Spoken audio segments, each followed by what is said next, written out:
Bismillahirrahmanirrahim. Assalamualaikum warahmatullahi wabarakatuh. Selamat pagi anak-anak. Waalaikumsalam, Bu. Bagaimana kabarnya hari ini? Baik, Bu. Alhamdulillah kalau baik semua.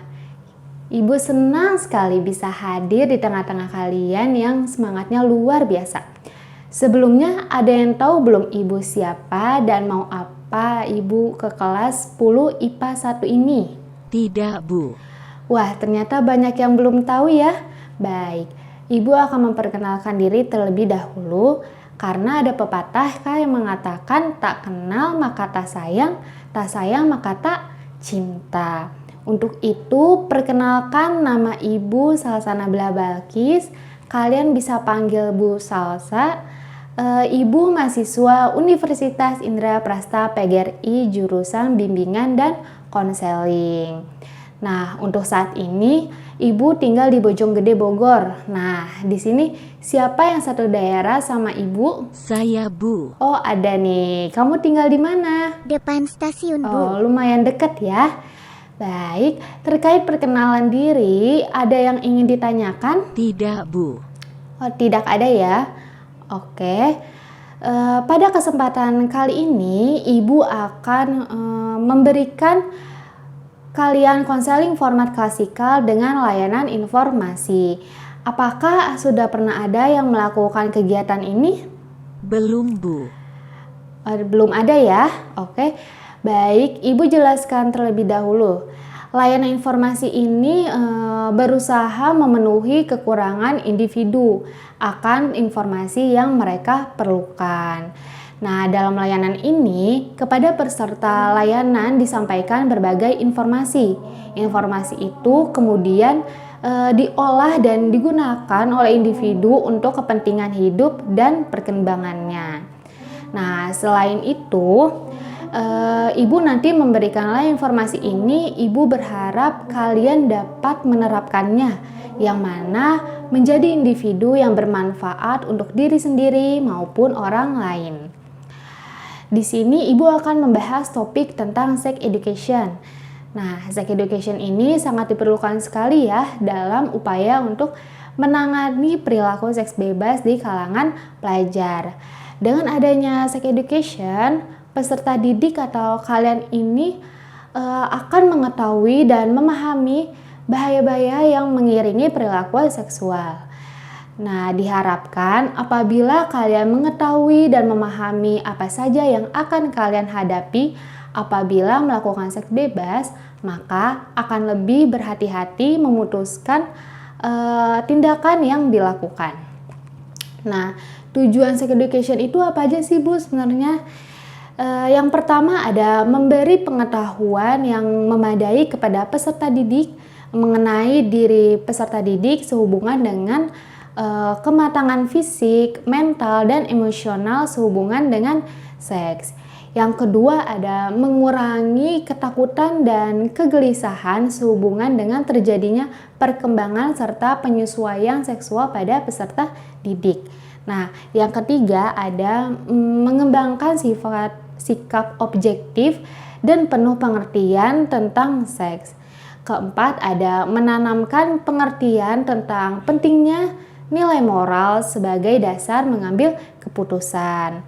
Lalu ada memberikan cukup pengetahuan tentang penyimpangan dan penyalahgunaan seks agar terhindar dari hal-hal yang membahayakan fisik dan mental. Nah, yang terakhir ada mendorong peserta didik untuk bersama-sama membina masyarakat bebas dari kebodohan seksual. Nah, dari banyaknya tujuan yang sex education yang telah Ibu katakan tadi, sangat disayangkan sekali bahwa edukasi tentang kesehatan seksual masih dianggap tabu oleh sebagian masyarakat Indonesia. Nah, riset yang dilakukan oleh Durex Indonesia tentang kesehatan reproduksi dan seksual menunjukkan 84% remaja berusia 12 sampai 17 tahun belum mendapatkan sex education. Nah, mungkin kalian belum menyadari nih pentingnya sex education karena saat ini banyak sekali kasus pergaulan bebas muncul di kalangan remaja. Nah, pergaulan bebas ini saat ini dipicu dengan semakin canggihnya kemajuan teknologi dan juga karena faktor perekonomian global. Masa remaja seperti kalian ini merupakan masa yang penuh rasa ingin tahu terhadap segala hal, termasuk salah satunya masalah seksual. Oke, pada masa ini remaja membutuhkan bimbingan dalam bentuk pendidikan seksual dalam pembentukan pribadinya, baik orang tua maupun lingkungan. Pendidikan seksual ini juga termasuk dalam hubungan baru yang lebih matang dengan lawan jenis. Pada masa ini, informasi tentang masalah seksual sudah sebenarnya mulai diberikan untuk menghindari agar remaja tidak mencari informasi sendiri dari teman atau sumber-sumber lain yang tidak jelas atau bahkan keliru sama sekali. Nah, dalam kegiatan ini dan topik ini kalian harus tetap berpikir bijaksana ya. Dan juga ibu meminta kalian untuk aktif namun tidak memotong pembicaraan orang lain. Jadi ketika ada hal yang ingin ditanyakan, terus menjawab, mengeluarkan pendapat, harus mengacungkan tangan terlebih dahulu dan menyebutkan namanya ya. Dan ibu juga meminta kalian untuk terbuka. Apa yang kalian ingin sampaikan, sampaikan saja ya, tanpa ada yang perlu ditutup-tutupi. Jadi setelah melakukan kegiatan ini, kalian bakal benar-benar merasakan manfaatnya. Kemudian jika ada hal yang lucu atau mengekspresikan sewajarnya aja ya. Jangan berlebihan menertawakan terlalu keras, lalu memukul meja ataupun memukul temannya. Nah, perempuan nih yang biasanya tertawa sambil memukul temannya, nggak boleh ya seperti itu. Dan yang terpenting kita harus menjaga rahasia. Jadi ketika kegiatan berlangsung, teman kalian ada yang menceritakan masalah pribadinya, kalian harus menjaga rahasia itu. Tidak boleh menceritakan lagi kepada siapapun. Oke? Nah, nanti ibu akan menjelaskan betapa pentingnya ketika kita mempelajari sex education. Lalu apakah sex education hal tabu yang dibicarakan di Indonesia? Lalu faktor apa saja yang menunjukkan sex education itu penting?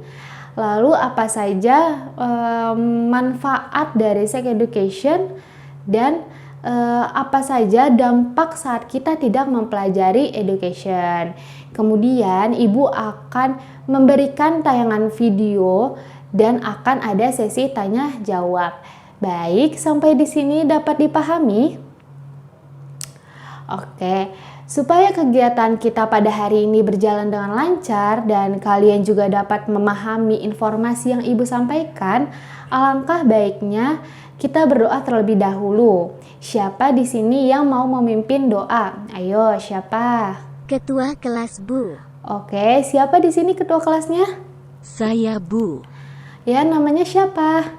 Jihan Bu. Oke, baik Jihan, silahkan dipimpin doanya ya. Baik Bu. Berdoa menurut kepercayaan masing-masing. Berdoa dimulai. Selesai. Oke, terima kasih Jidan sudah memimpin doa pada kegiatan kita hari ini. Baik, sebelum ibu mulai materi kita pada hari ini, kita akan melakukan ice breaking terlebih dahulu nih, biar makin semangat ya. Oke, kita akan bermain yang namanya tepuk tangan. Jadi di sini ada 3 tepuk tangan. Ketika ibu bilang tepuk tangan 1, tepuk tangan 2, hey, tepuk tangan 3. Nah, bisa semuanya? Bisa Bu. Oke, kita mulai ya. Tepuk tangan 1, tepuk tangan 2, tepuk tangan 3. Oke, lagi. Tepuk tangan 2. Hey, tepuk tangan 3. Tepuk tangan 1. Nah, ayo konsentrasi lagi. Sekali lagi ya. Tepuk tangan 3. Tepuk tangan 1. Tepuk tangan 1. tepuk tangan 2. Hey, wah, hebat. Oke, tepuk tangan untuk kita semuanya. Baik, apakah sudah siap untuk memulai materi kita pada hari ini? Siap, Bu. Wah, semangat sekali ya. Oke, Ibu mau tanya dulu nih sama teman-teman semuanya. Apa yang ada di benak kalian ketika kalian mendengar kata sex education? Ayo, siapa yang mau jawab? Iya, kamu sebutkan namanya ya. Oke, ada tambahan lagi tidak kata pernyataan Andi? Iya? Oh iya, benar ya yang dikatakan Andi dan Tiara. Namun pada dasarnya ada 2 kata kunci yang harus kita pahami terlebih dahulu. Yang pertama ada kata pendidikan atau education, dan kedua kata seks itu sendiri. Pendidikan atau education adalah sebagai proses pengubahan sikap dan tingkah laku seseorang atau kelompok orang dalam mendewasakan manusia melalui pendidikan dan pelatihan, atau diartikan sebagai suatu proses pemindahan pengetahuan ataupun pengembangan potensi-potensi yang dimiliki subjek didik untuk mencapai pengembangan secara optimal, serta membudayakan manusia melalui proses transformasi nilai-nilai utama. Sedangkan seks berarti jenis kelamin atau suatu sifat atau ciri yang membedakan laki-laki dan perempuan. Sedangkan seksual berarti yang ada hubungannya dengan seks atau yang muncul dari seks. Dan sex education sebenarnya mempunyai pengertian yang lebih kompleks nih, yaitu upaya memberikan pengetahuan tentang pengubahan biologi, psikologis, dan psikososial sebagai akibat pertumbuhan dan perkembangan kejiwaan manusia. Dengan kata lain, sex education pada hakikatnya merupakan usaha untuk membekali pengetahuan tentang fungsi organ reproduksi dengan menanamkan moral, etika, serta agama agar tidak terjadi penyalahgunaan organ reproduksi tersebut. Dan sex education juga bisa dikatakan suatu pesan moral. Jadi, sex education merupakan cara pengajaran atau pendidikan yang dapat menolong individu untuk mengatasi masalah yang bersumber pada dorongan seksual. Nah, di dalam sex education ini bukan hanya perihal seks saja yang kita dapat, seperti yang sering tergambarkan di masyarakat kita, melainkan bahwa sex education sangatlah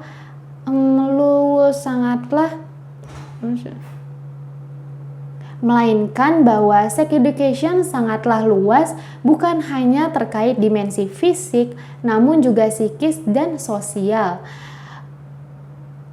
Dan juga sex education ini membahas bagaimana seorang remaja dapat menerapkan norma-norma baik dalam pergaulan, sehingga remaja dapat memilah mana hal yang boleh dilakukan dan tidak boleh dilakukan. Namun, dengan meninjau berbagai fenomena yang terjadi di Indonesia ini, masih timbulnya pro kontra di masyarakat lantaran adanya anggapan bahwa membicarakan seks adalah hal yang tabu dan sex education akan mendorong remaja untuk berhubungan seks. Nah, hanya segelintir orang yang memahami manfaat atau fungsi sex education tersebut. Nah, sebagian besar masyarakat masih berpandang pendidikan seks seolah sebagai suatu hal yang vulgar. Selama ini, jika kita berbicara mengenai seks, maka hal yang terbesit dalam benak sebagian besar masyarakat kita atau masyarakat Indonesia adalah hubungan seks. Padahal seks itu artinya yang telah Ibu sebutkan tadi, yaitu jenis kelamin yang membedakan wanita dan pria secara biologis. Nah, seksualitas menyangkut beberapa hal antara lain. Yang pertama ada dimensi biologis, yaitu berkaitan dengan organ reproduksi, cara merawat kebersihan dan kesehatan. Kedua, ada dimensi psikologis. Seksualitas berkaitan dengan identitas, peran jenis, perasaan terhadap seksualitas, dan bagaimana menjalankan fungsinya sebagai makhluk seksual. Yang ketiga, ada dimensi sosial yang berkaitan dengan bagaimana seksualitas muncul dalam relasi antara manusia serta bagaimana lingkungan berpengaruh dalam pembentukan pandangan mengenai seksualitas dan pilihan perilaku. Dan ada dimensi kultural yang menunjukkan bahwa perilaku seks itu merupakan bagian dari budaya yang ada di masyarakat. Nah, jika di Indonesia berhasil mendidik para remaja saat ini untuk mampu mengekspresikan gairah masa mudanya dengan hal yang positif, jauh dari seksual pranikah dan bertanggung jawab penuh dengan aktivitas seksualnya baik dari segi agama, biologi, dan moral, maka sangat mungkin Indonesia di masa depan akan menjadi negara yang sejahtera. Namun, jika tidak ada yang bisa diharapkan jika remaja Indonesia sibuk dengan perilaku seks bebas dan perilaku seksual pranikah. Dan faktanya, dorongan seksual itu sudah muncul jauh sebelum usia pernikahan. Di masa remaja akan lebih tertarik untuk mencari informasi yang berkaitan dengan seks. Nah, sampai di sini dapat dipahami? Paham, Bu. Baik, Ibu lanjut ya materinya. Kemudian ada dua faktor bahwa sex education itu merupakan hal penting. Faktor pertama adalah di mana anak-anak tumbuh menjadi remaja, mereka belum paham dengan sex education karena orang tua atau orang dewasa yang di sekitarnya masih menganggap bahwa membicarakan mengenai seks adalah hal yang tabu. Sehingga dari ketidakfahaman tersebut, para remaja merasa tidak bertanggung jawab dengan seks itu atau kesehatan anatomi reproduksinya. Lalu faktor kedua ada dari ketidakfahaman remaja tentang seks dan kesehatan anatomi reproduksi mereka di lingkungan sosial masyarakat. Hal ini ditawarkan hanya sebatas komoditi seperti media-media yang menyediakan hal-hal yang bersifat pornografi, antara lain VCD, majalah, internet, bahkan tayangan televisi pun saat ini sudah mengarah kepada hal yang seperti itu.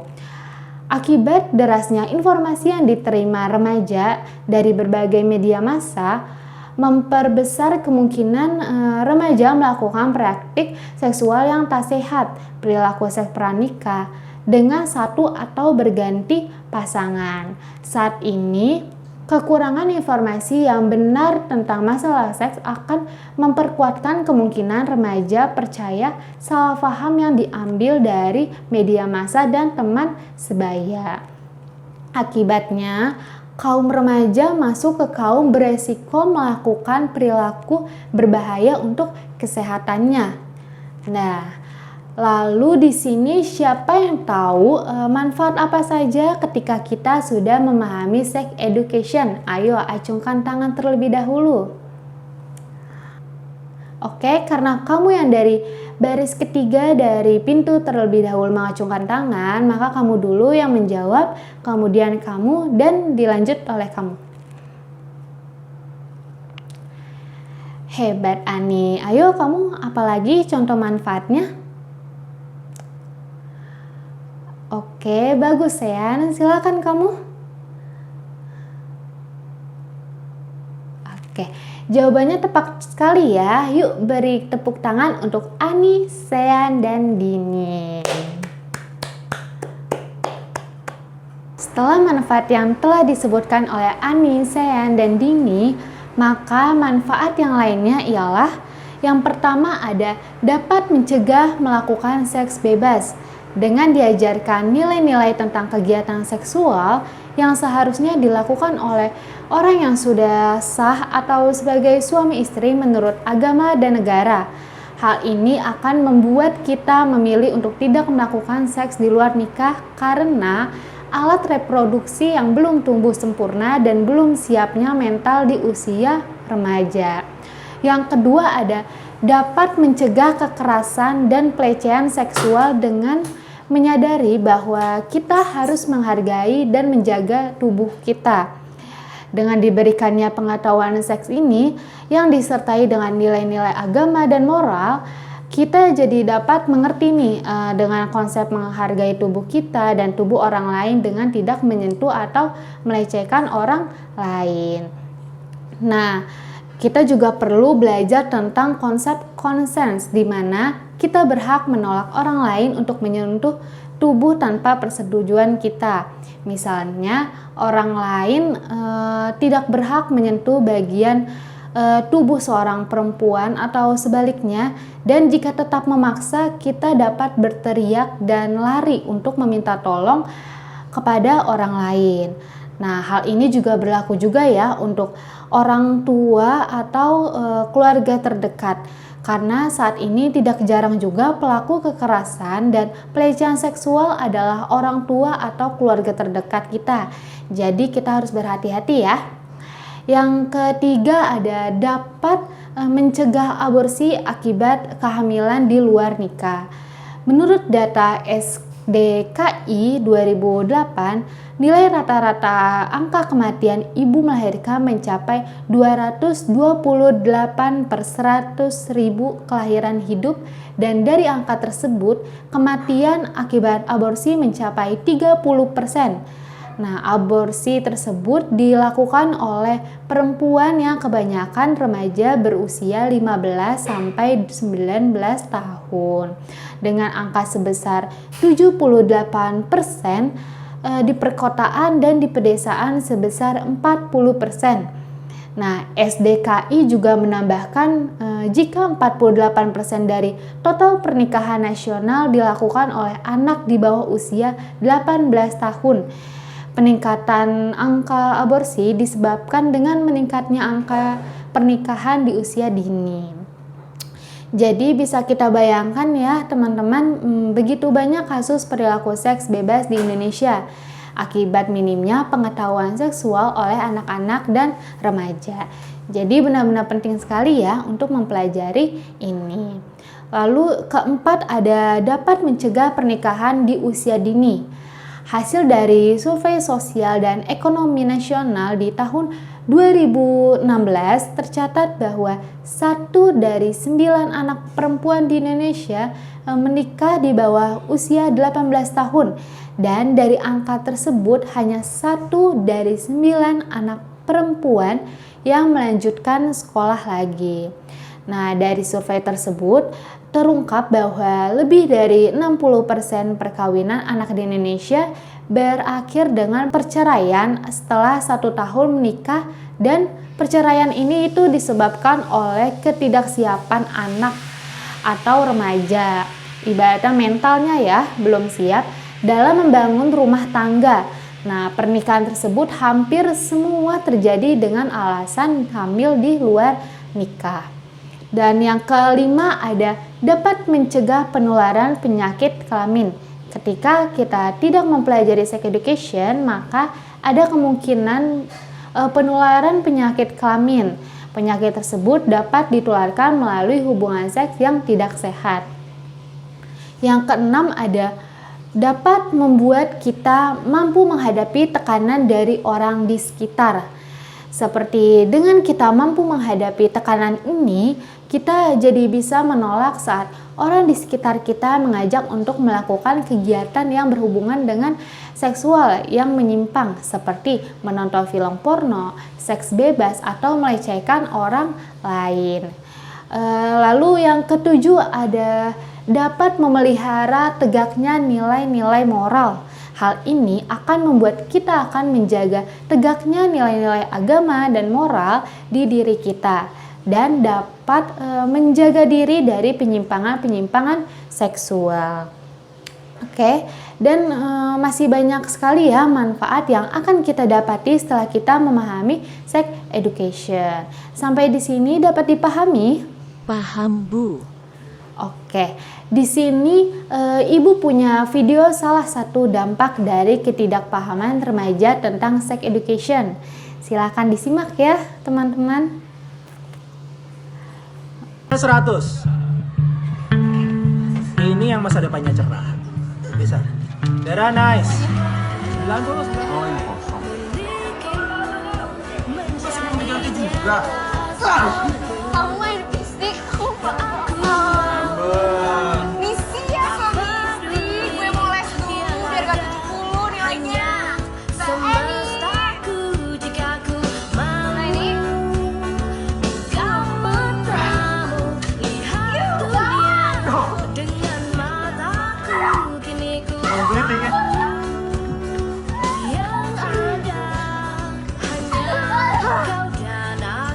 Ini yang mau tahu.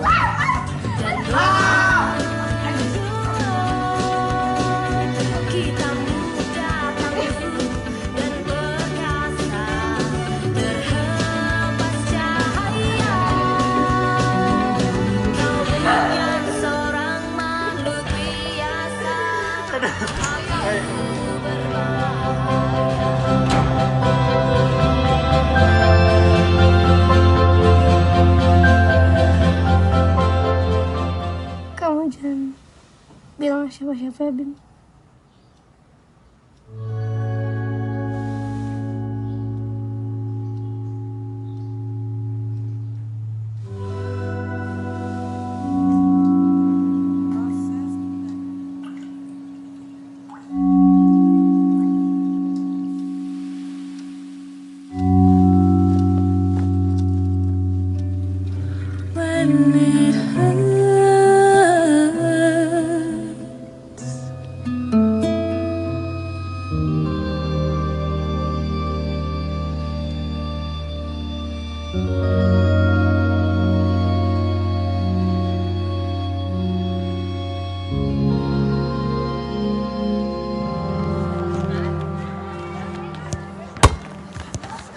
Yang mana yang sakit?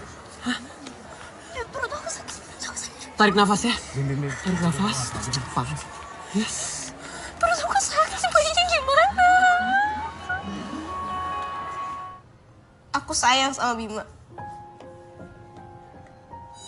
Mama bilang kan, baik. Kamu pikir gampang aja jadi orang tua?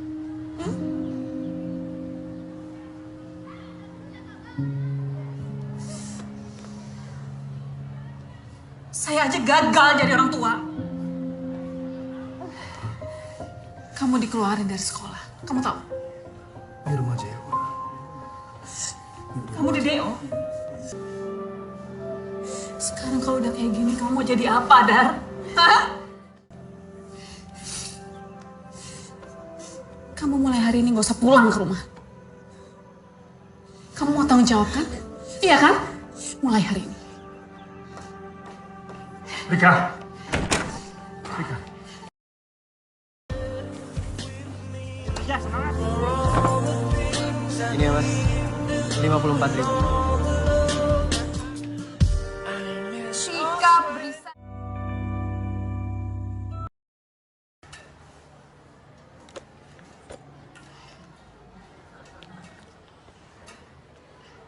Sometimes I can't be on my own, or else I think too much you get with me. Oh yeah, I know I couldn't turn back the time.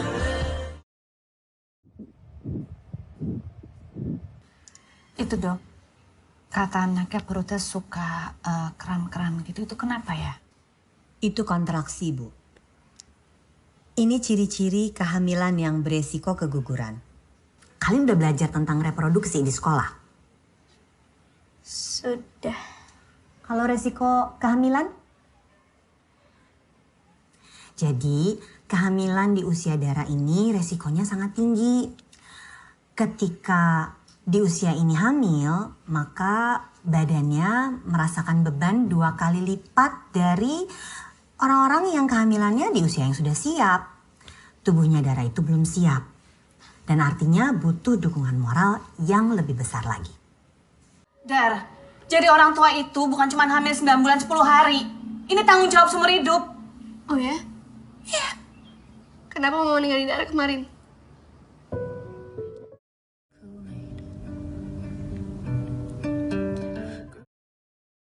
Baik, coba tebak dampak dari ketidakpahaman remaja tentang sex education dalam video tersebut itu apa aja? Ayo, dampaknya ialah yang pertama bisa dikeluarkan dari sekolah. Lalu orang tua kecewa, dijauhkan teman, prestasinya bisa menurun, impiannya jadi sulit tercapai. Dan video yang sudah kita tonton tadi menjelaskan juga bagaimana tabunya pendidikan seks pada remaja bagi masyarakat, terutama orang tua. Nah, kurangnya perhatian orang tua maupun orang dewasa di sekitarnya pada sex education membuat individu atau remaja akhirnya mencari tahu sendiri nih terkait apa yang mereka tidak ketahui. Jadi di sini peran orang tua juga sangat penting sekali ya. Lalu kemudian contoh lainnya seperti yang pertama itu ada memudah dimanfaatkan pelaku kejahatan seksual, yaitu punya pengetahuan yang sangat kurang tentang seks itu sehingga mudah dimanipulasi atau dimanfaatkan pelaku kejahatan seksual, misalnya pedofilia hingga pemerkosaan termasuk kekerasan seksual oleh pacar itu sendiri atau teman terdekat. Yang kedua ada membentuk pemahaman yang salah tentang seks. Dapat membentuk pemahaman yang salah tentang seks sehingga akan mengarah ke perilaku yang tidak tepat. Contohnya, menganggap berenang atau ciuman itu bisa hamil. Dan ketiga ada tidak mengenal alat reproduksi. Nah, tidak mengenal dengan baik alat reproduksi kita sehingga kalau ada masalah tidak bisa mengatasinya dengan baik. Misalnya, menganggap kalau darah menstruasi keluar dari saluran yang sama seperti pembuangan air kecil. Tidak mengenal alat reproduksi dengan baik bisa berakibatkan negatif hingga menimbulkan penyakit itu sendiri. Yang keempat ada seks bebas. Beresiko melakukan perilaku seks bebas karena nggak tahu nih bagaimana mengatasi dorongan seksual yang datang di masa pubertas. Padahal dengan pengetahuan yang cukup, energi tersebut bisa disalurkan dengan lebih positif, misalnya seperti berolahraga. Yang kelima ada penyebaran HIV atau AIDS. Seks bebas selanjutnya berujung pada menyebabkan penyakit menular seksual termasuk HIV atau AIDS. Dan masih banyak lagi ya dampaknya. Oke, sampai di sini dapat dipahami semuanya? Paham, Bu. Alhamdulillah ya kalau sudah paham semuanya. Baik, di sini Ibu punya kertas dan Ibu akan membagikan kertas ini kepada kalian. Nanti kertas ini tolong kalian isi pertanyaan yang ingin kalian tanyakan tentang materi kita pada hari ini. Paham semuanya? Paham, Bu. Oke, Ibu bagikan kertasnya ya.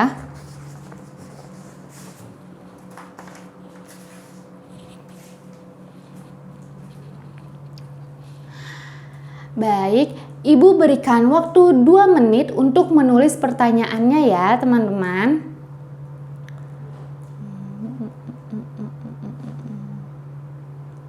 Oke, waktunya sudah habis. Apakah semuanya sudah selesai? Sudah, Bu. Baik, jika sudah selesai semuanya, silakan kalian menukarkan kertas kalian dengan teman sebangku kalian. Ayo, tukar. Oke, apakah kertasnya sudah ditukar semuanya? Sudah, Bu. Baik, anak-anak, kali ini kita akan bermain talking stick di mana Ibu akan memberikan pulpen ini dan kalian menjalankan pulpen ini ke teman samping kalian ya. Nanti sambil diiringi lagu. Ketika lagu berhenti, yang memegang pulpen ini terakhir, maka langsung menjawab pertanyaan dari kertas yang kalian pegang. Dapat dipahami? Paham, Bu. Oke, kita mulai sekarang ya.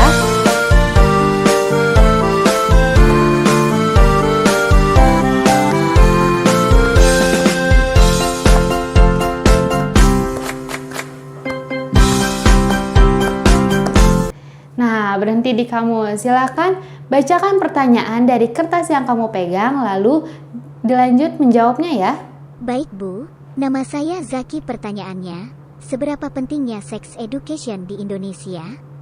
Menurut saya penting sekali Bu untuk menjauhkan bangsa Indonesia dari hal negatif yang bersifat seksual. Terima kasih Zaki atas jawabannya. Jadi benar ya yang dikatakan Zaki bahwa sangat penting sekali untuk diadakannya sex education di Indonesia. Karena dengan maraknya kejahatan sosial, pelecehan terhadap sesama manusia, dan kegiatan seksual di bawah masanya dapat menurunkan integritas anak bangsa.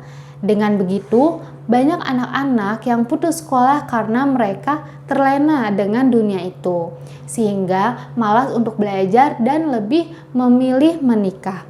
Hal tersebut sebenarnya sangat tidak baik sekali untuk perkembangan bangsa Indonesia itu sendiri, di mana bangsa Indonesia butuh sekali dengan adanya perkembangan yang seharusnya diciptakan oleh remaja masa kini. Untuk mengatasi hal itu, sangat perlu untuk diadakan sex education guna mengurangi hal yang tidak diinginkan. Oke, kita lanjut lagi ya.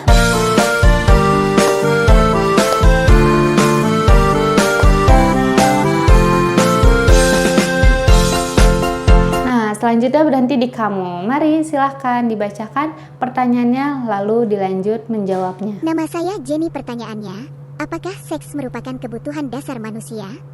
Menurut saya, tidak Bu. Karena kan yang namanya seks cuma untuk kebutuhan yang sudah menjadi suami istri. Oke, terima kasih Jenny atas jawabannya. Ibu izin membantu menjawabnya ya. Jadi sebenarnya seks itu merupakan kebutuhan dasar manusia ya. Di sini ada menurut Abraham Maslow. Nah, Abraham Maslow ini merupakan salah satu tokoh psikologi. Ia terkenal dengan teorinya tentang hierarki kebutuhan manusia. Abraham Maslow mengatakan bahwa manusia ini memiliki 5 kebutuhan dasar. Salah satunya kebutuhan fisiologis. Kebutuhan fisiologis ini terdiri dari pemenuhan oksigen dan pertukaran gas, kebutuhan minuman, makanan, istirahat dan tidur, aktivitas, keseimbangan suhu tubuh, dan yang terakhir kebutuhan seksual. Jadi untuk masalah seks itu termasuk kebutuhan fisiologis ya, yang mana merupakan kebutuhan paling dasar dan bisa dibilang memiliki prioritas tertinggi pada manusia. Kebutuhan fisiologis juga merupakan hal yang mutlak harus terpenuhi oleh manusia untuk bertahan hidup. Nah, seperti itu ya teman-teman. Oke, kita main sekali lagi.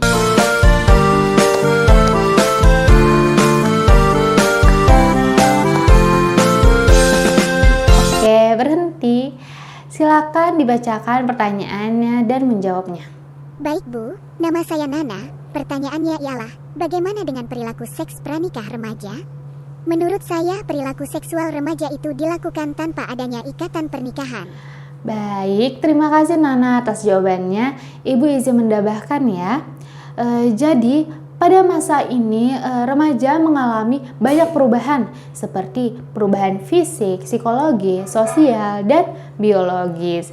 Karena mulai aktif dan berkembangnya fungsi organ reproduksi,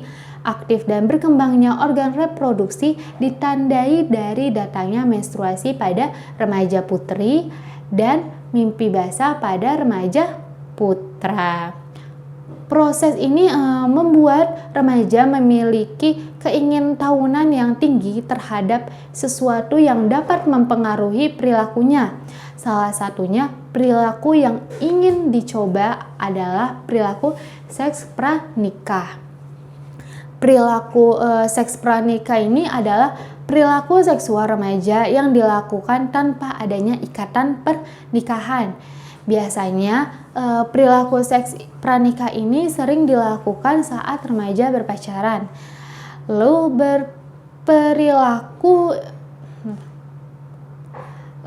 perilaku ini merupakan akibat dari perkembangan biologis sehingga mendorong hasrat seksualnya. Oke, sudah cukup ya bermainnya. Pintar-pintar nih jawabannya. Yuk beri tepuk tangan untuk kita semua.